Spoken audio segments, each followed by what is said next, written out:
Namata kwazvokwadi. Danidzira kwazvo, usarega. Danidzira nenzwi rako sehwamanda, uparidzire vanhu vangu kudarika kwavo, neimba yaJakobho zvivi zvavo. Kunyange zvakadaro vanonditsvaka zuva rimwe nerimwe, vachifarira kuziva nzira dzangu. Vanokumbira kwandiri mirayiro yakarurama, sorudzi runoita zvakarurama, rusingasiyi zvakarayirwa naMwari wavo. Vanofarira kuswedera kuna Mwari. Vanoti, takazvinyimireko zvokudya, imi makasazviona? Takatambudzireko mweya yedu, imi mukasazviziva? Tarirai, pazuva rokuzvinyima zvokudya munotsvaga kuzvifadza henyu nokubata mabasa enyu ose. Tarirai, munozvinyima zvokudya kuti murwe nokukakavara nokurova netsiva yezvakaipa. Hamuzvinyimi zvokudya nhasi kuti inzwi renyu rinzwikwe kumusoro. Ndikoko kuzvinyima zvokudya kwandakasanangura here? Ndirero zuva munhu raanotambudza mweya wake naro here? Ndiko kukotamisa musoro wake senhokwe, nokuwarira makudza namadota pasi pake here?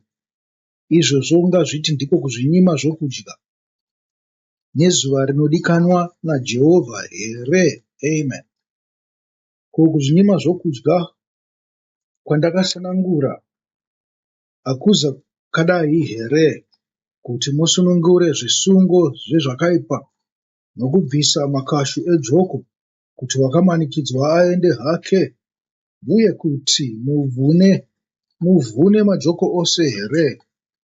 Hakuzi kuti ugovane zvokudya zvako nounwe nzara, uye kuti udane varombo vakadzingwa vapinde mumba mako here? Kuti kana uchiona munhu wakashama umufukidze, uye kuti urege kuvanda venyama yako here? Ipapo chiedza chako chichabuda chichamapokwedza, kuporeswa kwako kuchabukira nokukurumidza, kururama kwako kuchakutungamirira, nokubwinya kwaJehovha kuchakurindira mumashure. Ipapo uchadana, Jehovha uchakupindura. Uchadanidzira iwe, iye uchati, ndiri pano. Kana uchibvisa pakati pako joko, nokutendeka nomunwe, nokutaura zvakaipa, kana mweya wako ukava nehanya navane nzara, nokugutisa mweya wounotambudzika, ipapo chiedza chako chichabuda murima, kusvibirwa kwako kuchaita samasikati. Jehovha uchakufambisa nguva dzose, uchagutisa mweya wako panzvimbo dzakaoma, nokusimbisa mapfupa ako. Uchava somunda wakadiridzwa, uye setsime remvura risingapwi mvura yaro. Vachaberekwa newe vachavaka matongo akare. Uchamutsa nheyo dzamarudzi mazhinji, uye uchatumidzwa mugadziri wopakakomoka, muvandudzi wenzira, kuti vanhu vagone kugarapo. Kana uchidzora gumbo rako pazuva reSabata, kuti urege kuita zvaunoda pazuva rangu dzvene, uchiti Sabata izuva rinofadza, nezuva dzvene raJehovha rinofanira kukudzwa, uchirikudza usingaiti zvaunoda, kana kutsvaka zvinokufadza, kana kutaura mashoko ako, ipapo uchafarira Jehovha kwazvo. Neni ndichakufambisa panzvimbo dzakakwirira dzenyika. Ndichakugutisa nenhaka yababa vako Jakobho, nokuti muromo waJehovha wakataura izvozvo. Amen and amen. Mwari ngaakomborere mashoko ake matsvene.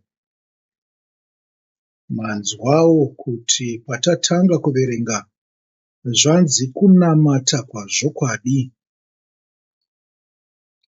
Isu tinoti tinoenda kusvondo kunonamata handi, tinouya kukereke kunonamata. Chingava chokwadi here ichocho? Kana kuti kusvondo tinoenda kunowadzana navamwe, tinoenda kunopakurirana mashoko? Nokuti nyangwe nomufundisi, nyangwe nomuprofita, nyangwe nomudhikoni, ivavo vanhu, munhu mumwe nemumwe ane zita iroro anonzi.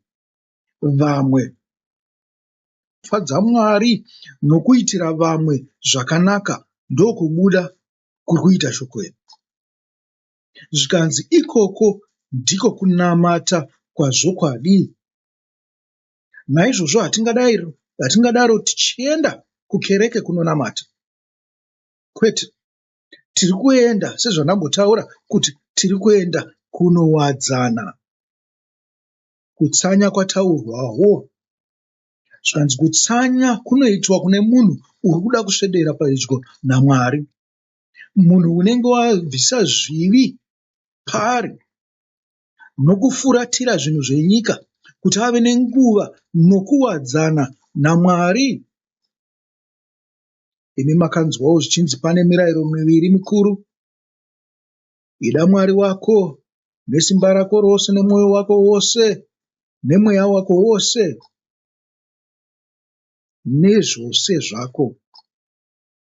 Zvikanzi ida wokwako sezvaunozviida kana kuti zvaunozviita iwe. Ndiwo murayiro miviri. Tiri kunzwa kunzi pazuva rekuungana kwedu, zuva rakasanangurwa naMwari kuti tinge tichimunamata, tinofanirwa kunge tichida wekwedu sezvatinozviita. Asi hatisi kunzi ida vamunowadzana navo misi yose. Zvikanzi endai pane vakamanikidzwa, vari kushayiwa, varombo, vari mumatirongo, vari pazvibhezhi, vari muhospital, vari kurwara. Zvikanzi endai munonyaradza vari kuchema. Ndiro shoko riri kubuda. Zvikanzi ipai vane nzara zvokudya, pfekedzai wakashama. Uku ndo kunamata kwezvokwadi kunodiwa pazuva rakasanangurwa naMwari. Zvichireva runyararo, rugare nekuvapo kwaMwari pakati pedu. Muri kuzvinzwa kaizvo? Naizvozvo yatinoti worship here, kunamata kwatinoenda tichinoimba dzimbo, tichiverenga manzwi aMwari nokuparidza. Zvikanzi izvo mungazviitirane zvenyu mukati mamazuva matanhatu. Nekuti zuva renomwe kana zuva ramunoti ndakasanangura kuti munge muchiungana pamwe chete, ndiro zuva rekuti munge muchiita sei? Muchida wekwako. Ndinoti naiwo mashoko, kuparidza kwangu kwakwana kwanhasi.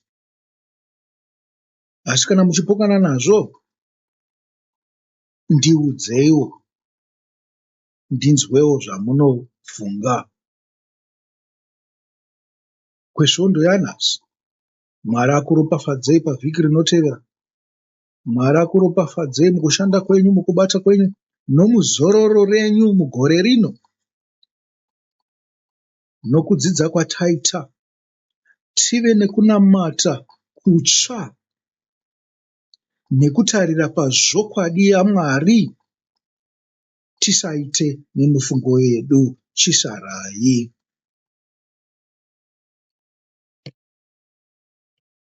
Tereva wadzani, tereva wadzani, mhuri yaJesu mambo wedu. Dai tichidana, dai tichidana, hapana usvinu kudenga.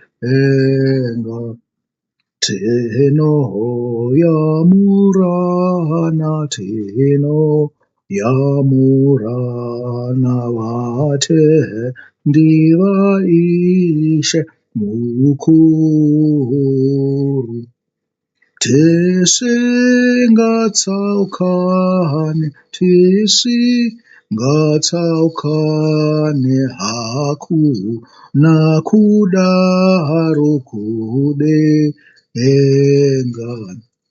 Tiri hondo imwe chete, hondo imwe mbiri, midza mambo mukuru.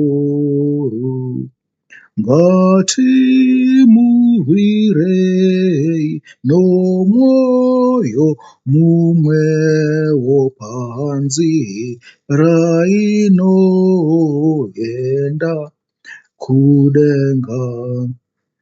Ikoko kudenga kuno rufaro bedzi titende kuna Ishe mukuru. Naiwo masimba anobva kuna She tinosvika nawo kwaari.